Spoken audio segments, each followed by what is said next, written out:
Assalamualaikum warahmatullahi wabarakatuh. Bismillahirrahmanirrahim. Alhamdulillahi rabbil alamin. Wassalatu wassalamu ala asyrafil anbiya'i wal mursalin wa ala alihi wa sahbihi ajma'in, amma ba'd. Saudara pemirsa yang budiman dimanapun Anda berada, selamat berjumpa kembali melalui Kultum Ramadan dengan tema Ramadan, momen munajat kepada Sang Khalik Allah Azza wa Jalla. Termasuk bagian daripada kebahagiaan hidup adalah dicintai dan mencintai. Apalagi yang kita cintai adalah Sang Kekasih sejati, yaitu Sang Khalik Rabbul Izzati. Mencintai Allah adalah bagian daripada kebahagiaan hidup, ketenangan jiwa dan pelipur lara. Apalagi cinta kita dibalas dengan kita dicintai oleh Allah Subhanahu wa ta'ala. Satu kebahagiaan yang sangat luar biasa. Meskipun jalan menuju ke sana penuh dengan duri dan batu terjal, penuh dengan tantangan dan rintangan, yaitu melawan musuh utama manusia yang bernama nafsu. Namun jika manusia mau berusaha sungguh-sungguh untuk memeranginya dan mendapatkan cintanya, cinta Allah Subhanahu wa ta'ala, maka Allah tetap akan membukakan jalan dan mempermudah jalan menuju ke sana. Walladzina jahadu fina lanahdiyannahum subulana wa innallaha lama'al muhsinin. Dan orang-orang yang bersungguh-sungguh menuju jalanku, kata Allah, niscaya aku akan tunjukkan jalannya, dan sesungguhnya Allah beserta orang-orang yang berbuat baik. Surat Al-Ankabut ayat 69. Para pemirsa yang dimuliakan Allah, memang setiap jalan yang menuju neraka selalu dihiasi dengan kenikmatan-kenikmatan semu yang menyenangkan, dan sebaliknya jalan menuju surga penuh dengan batu terjal, tampak susah dan tidak menyenangkan. Sebagaimana disebutkan, huffatin naru bisyahawat wa huffatil jannatu bil makarih. Neraka itu dikelilingi dengan sesuatu yang menyenangkan, sementara surga itu dikelilingi dengan sesuatu yang tidak menyenangkan. Kita bisa menyimak dalam sejarah petualangan Bapak kita Adam alaihissalam dalam menemukan cinta sejatinya, patut untuk kita simak sebagai cerita teladan. Sebenarnya Bapak kita Adam tidak pernah berdosa, karena seorang nabi dijamin oleh Allah, maksum, dilindungi oleh Allah. Ia diturunkan dari surga ke bumi bukan karena kekeliruannya, bukan karena kesalahannya. Bahkan seandainya dia tidak berbuat alpa sekalipun, dia tetap saja diturunkan ke dunia. Alasannya bahwa tangan kekhalifahan dan permadani kerajaan telah menanti pijakan kakinya. Nabi Adam melanggar perintah Allah atas dasar garis takdir. Karena Allah Maha Tahu, tanpa pelanggaran itu Nabi Adam tidak mungkin merealisasikan sifat-sifat kejauhan yang membuatnya menjadi pecinta dan perindu sejati. Allah yang mampu melindungi Nabi Allah Yusuf alaihissalam dari perbuatan yang tidak senonoh, tentu dapat mencegah dan melindungi Nabi Adam dari makan buah terlarang yang disebut iblis sebagai buah khuldi. Adam mengetahui rahasia cinta. Ia tahu bahwa cintanya dapat bertambah dan menguat hanya ketika dia merasakan penderitaan karena berpisah dengan sang kekasih dan menghadapi kekerasan di dunia. Benar, setelah diturunkan ke bumi, rasa cinta dan rindunya untuk bersua kembali dengan kekasih sejati Allah Azza wa Jalla semakin bertambah. Akhirnya kerinduan Nabi Adam terjawab dengan janji Allah akan memasukkan kembali ke surga bersama anak turunnya yang berbakti, sebagaimana telah disabdakan oleh Rasulullah sallallahu alaihi wasallam an Abi Hurairah radhiyallahu taala anhu anna Rasulullah sallallahu alaihi wasallam qala kullu ummati yadkhuluna al-jannah illa man aba. Qalu ya Rasulullah wa man ya'ba? Qala man ata'ani dakhala al-jannah wa man 'asani faqad aba. Dari Abi Hurairah diriwayatkan bahwa Rasulullah sallallahu alaihi wasallam bersabda, setiap umatku akan kembali masuk surga kecuali orang yang tidak mau. Para sahabat heran bertanya kepada Rasulullah, adakah orang yang tidak mau wahai Rasulullah? Rasulullah menjawab, man ata'ani dakhalal jannah. Barang siapa yang taat kepadaku, maka dia akan masuk surga.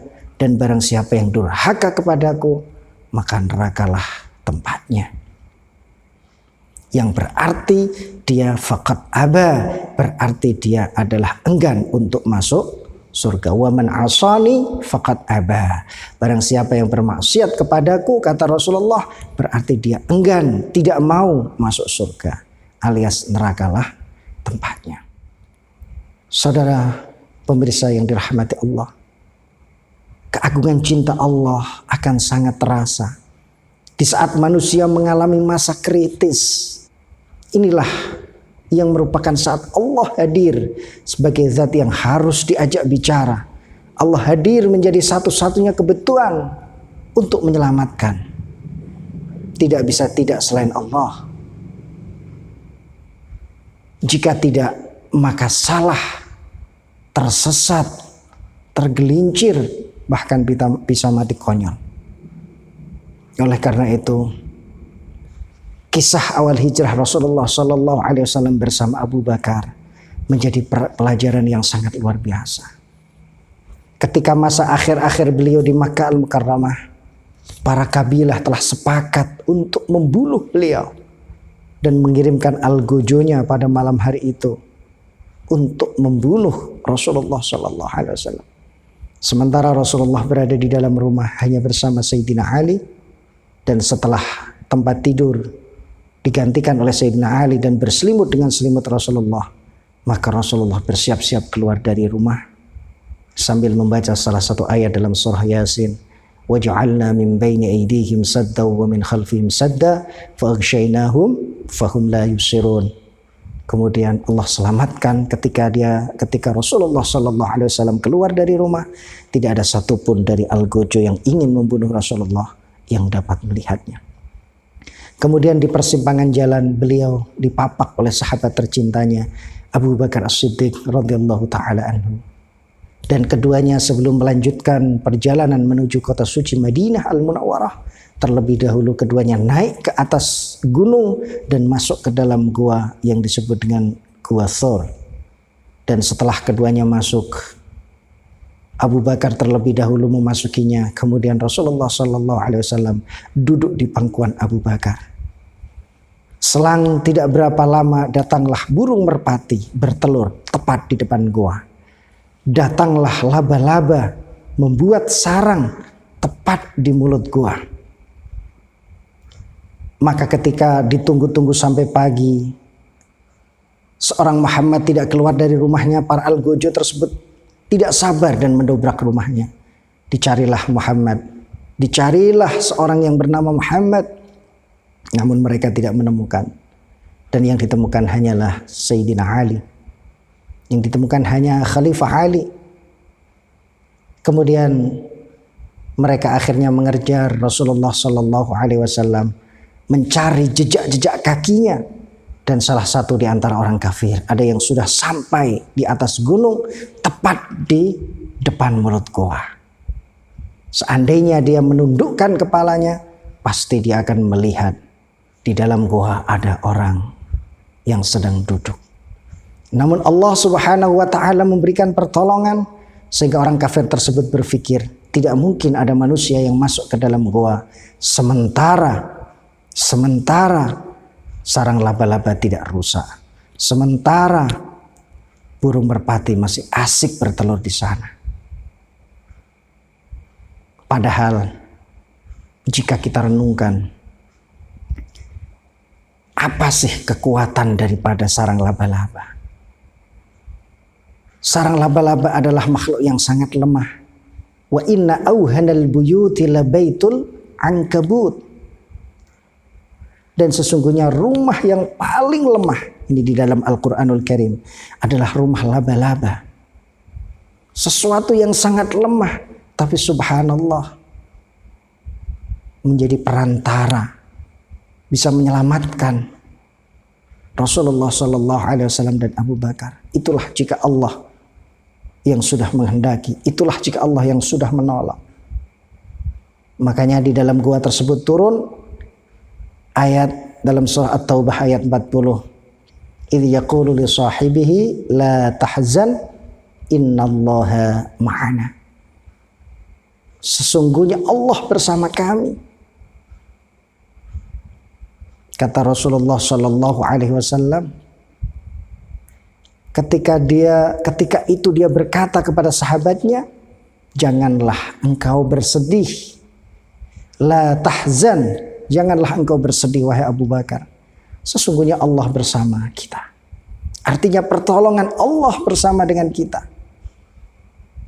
Ketika dalam setiap langkah kita, ucapan kita, sikap kita, apapun langkah kita selalu menyertakan Allah, maka insya Allah Allah akan selalu menolong.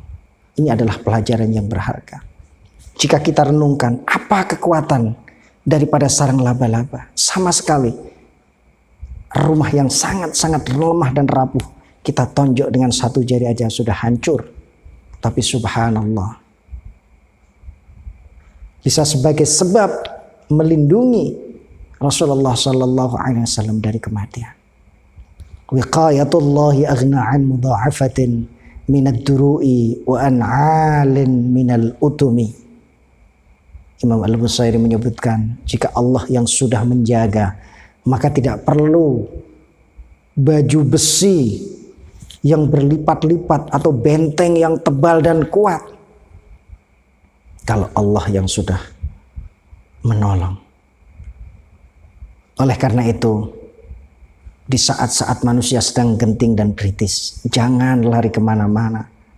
Larilah kepada Allah Subhanahu wa Ta'ala.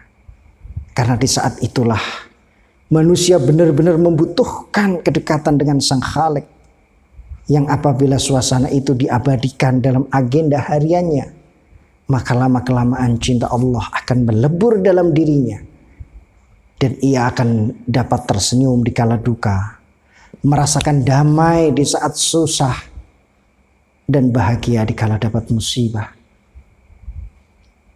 Seseorang yang telah bisa merasakan keasyikan cinta Allah, rindu dalam rengkuhannya, asyik dalam pelukannya, dan dia akan bahagia di dekatnya. Munajat terpelajari dari penghayatan terdalam terhadap hakikat diri, bahwa manusia adalah segumpal kelemahan yang dengan bodohnya telah mau menjadi wakilnya di muka bumi ini. Oleh karena itu diungkapkan oleh seorang sufi, Yahya bin Mu'ad Ar-Razi, man arafa nafsahu faqad arafa rabbahu. Barang siapa yang mengenal kelemahan pada dirinya, pasti dia akan mengenal pada keagungan Tuhannya. Oleh karena itu, marilah momen Ramadan kita manfaatkan untuk munajat kepada Allah, untuk membangun keasyikan kita kepada Allah. Karena disitulah letak kebahagiaan yang hakiki bagi manusia. Seperti candu yang baik, munajat akan menerbangkan kesadaran sujud seorang hamba menembus langit keilahian. Membuat yang telah mencicipinya selalu menginginkannya, mereguk dalam batin kedamaian dan kebahagiaan di dalam munajat. Para pemirsa yang dimuliakan Allah, untuk semua ini dengan sederhana namun anggun dan agung maknanya, Sang Maha Agung Allah Subhanahu wa Ta'ala berfirman dalam kitab suci Al-Quranul Karim, wa idza sa'alaka ibadi anni fa inni qarib Ujibu da'watad da'i idza da'ani falyastajibu li wal yu'minu bi la'allahum yarsyudun. Ketika hambaku menanyakan tentang aku, maka sesungguhnya aku dekat. Maka sesungguhnya aku dekat. Aku mengabulkan permohonan orang yang berdoa apabila ia berdoa kepada aku. Falyastajibu li, karena itu hendaklah ia meminta kepadaku. Wal yu'minu bi, dan beriman kepadaku. La'allahum yarsyudun, semoga mereka selalu dalam kebenaran. Al-Baqarah 186. Oleh karena itu, mari kita manfaatkan Ramadan ini sebagai momen munajat terindah sepanjang tahun, karena Allah sengaja memberikan hadiah yang khusus bagi para pecinta sejati untuk bisa lebih dekat dalam bermesraan dengan Allah melalui doa-doanya, melalui munajatnya, melalui zikirnya. Dan jangan lewatkan malam-malam Ramadan hanya dengan tidur pulas. Jangan lewatkan malam-malam Ramadan hanya dengan begadang yang tiada guna. Jangan lewatkan malam-malam Ramadan dengan kegiatan-kegiatan yang melalaikan diri kita kepada Allah. Mudah-mudahan ada berkah dan manfaatnya. Mohon dimaafkan kurang dan lebihnya. Wallahul muwaffiq ila aqwamit thoriq. Wassalamualaikum warahmatullahi wabarakatuh.